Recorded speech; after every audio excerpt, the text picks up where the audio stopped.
నువ్వా నేనా అన్నట్లుగా ఢిల్లీ అసెంబ్లీ ఎన్నికల యుద్ధం సాగింది. భారీగా పోలింగ్ నమోదైంది. ఎగ్జిట్ పోల్స్ అంచనాలు కూడా వచ్చేశాయి. కానీ వార్ వన్ సైడ్ మాత్రం కాదని తేల్చేశాయి. ముందు నుంచి చెబుతున్నట్లే బీజేపీ ఆప్ మధ్య తీవ్ర పోటీ.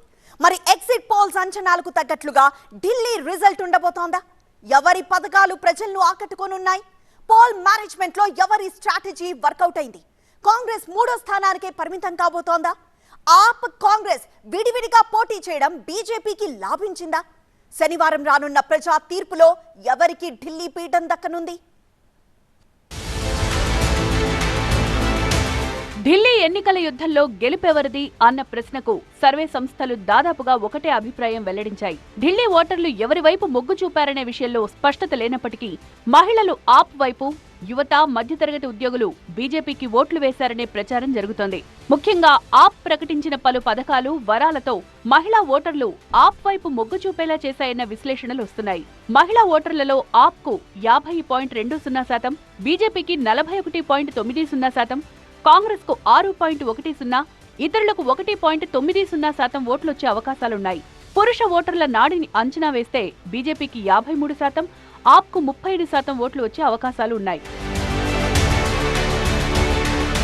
ఇక ఏరియా వైజ్ చూసుకుంటే బీజేపీకి పూర్వాంచల్, ఢిల్లీ స్థానికులు, ఉత్తరాదికి చెందిన ప్రజలు, ప్రధానంగా యూపీ, బీహారీలు, హర్యానాకు చెందినవారు, పహాడీ, ఈశాన్య ప్రాంతాల ప్రజలు మద్దతిస్తుండగా పంజాబీలతో పాటు దక్షిణాది ప్రజలు ఆప్ వైపున్నారు.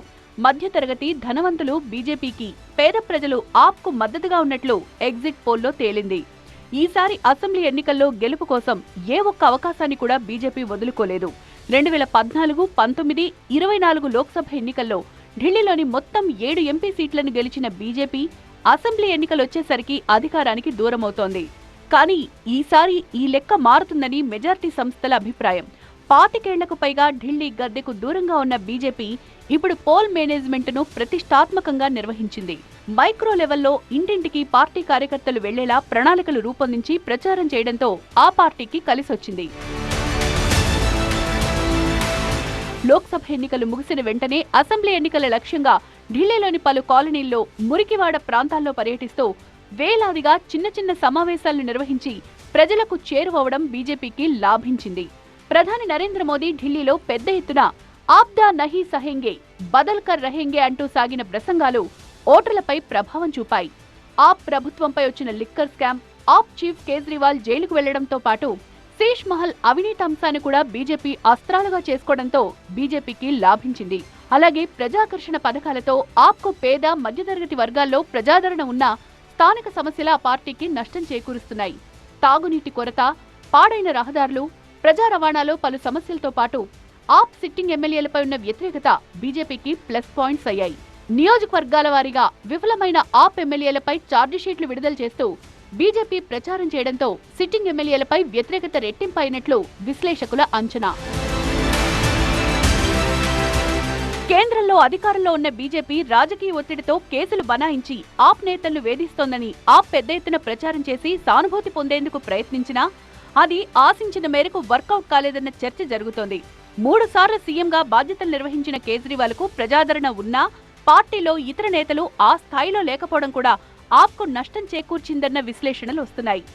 ఇండియా గ్రూప్లో ఆప్, కాంగ్రెస్ పార్టీలు భాగస్వామ్యులైనప్పటికీ అసెంబ్లీ ఎన్నికల్లో విడివిడిగా పోటీ చేయడంతో ఆప్కు నష్టం కలిగింది. ఆప్కు వెన్నుదన్నుగా నిలుస్తోన్న ముస్లిం, దళిత ఓట్లను కాంగ్రెస్ చీల్చడంతో ఆప్కు నష్టం చేకూరిందన్న టాక్ ఢిల్లీలో వినపడుతోంది.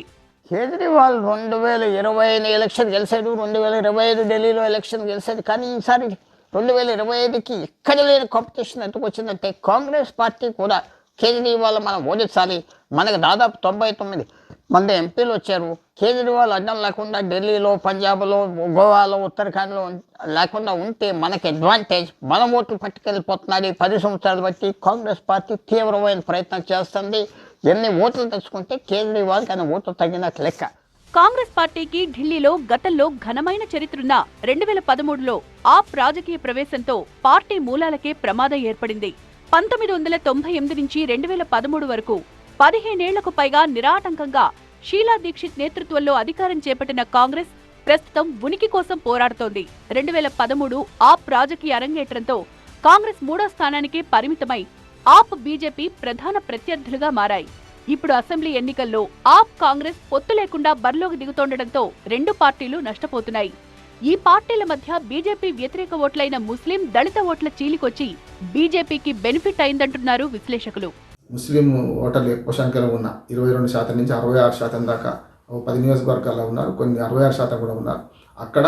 అట్లాగే దళిత వర్గాల ఓట్లు కూడా, దళిత దాంట్లో కూడా ఇప్పటి వరకు రిజర్వ్డ్ సీట్లో అప్రతిహతంగా ఆమ్ ఆద్మీ పార్టీ గెలుస్తున్నది. అక్కడ కూడా 3-4% ఓట్లు తీర్చుకుంటే తప్పక ఆమ్ ఆద్మీ పార్టీకి నష్టం అవుతుంది. ఎందుకంటే ఓట్ల పోలరైజేషన్లో హిందువుల ఓట్లు, కొంత మధ్యతరగతి ఓట్లు, పట్టణీకరణ మొత్తం నగరం కనుక బీజేపీకి ఎక్కువ ఉన్నాయి ఆ ఓట్లు. ఆమ్ ఆద్మీ పార్టీ విజయానికి ఎంఐఎం, కాంగ్రెస్ ఖచ్చితంగా గండి కొడుతుందని నేను అనుకుంటున్నాను. అంతేకాదు, కేంద్రంలో వరుసగా బీజేపీ అధికారంలోకి రావడం, అదే సమయంలో రాష్ట్రంలో వరుసగా ఆప్ అధికారంలోకి వస్తుండటంతో రెండు పార్టీల మధ్య ఉన్న రాజకీయ పోరుతో ఢిల్లీలో అభివృద్ధి కుంటుపడుతుందనే అభిప్రాయం ఓటర్లలో ఉందని విశ్లేషకులు అంటున్నారు. రాజకీయాల శత్రుత్వంతోనే రాష్ట్ర గవర్నర్కు, ముఖ్యమంత్రికి పొసగకపోవడంతో ఢిల్లీ నష్టపోతుందనే భావనతో రాష్ట్రంలో, కేంద్రంలో ఒకే పార్టీ అధికారంలో ఉంటే రాష్ట్ర అభివృద్ధి పురోగతిలో ఉంటుందనే అభిప్రాయం ఢిల్లీ ప్రజల్లో ఉందని, అందుకే ఈ దఫా డబుల్ ఇంజిన్ సర్కార్కు అనుకూలంగా ఓటేశారంటున్నాయి సర్వే సంస్థలు. మరి చూడాలి, శనివారం రిజల్టులో ఆప్ నిలుస్తుందా లేక బీజేపీ గెలుస్తుందా అన్నది.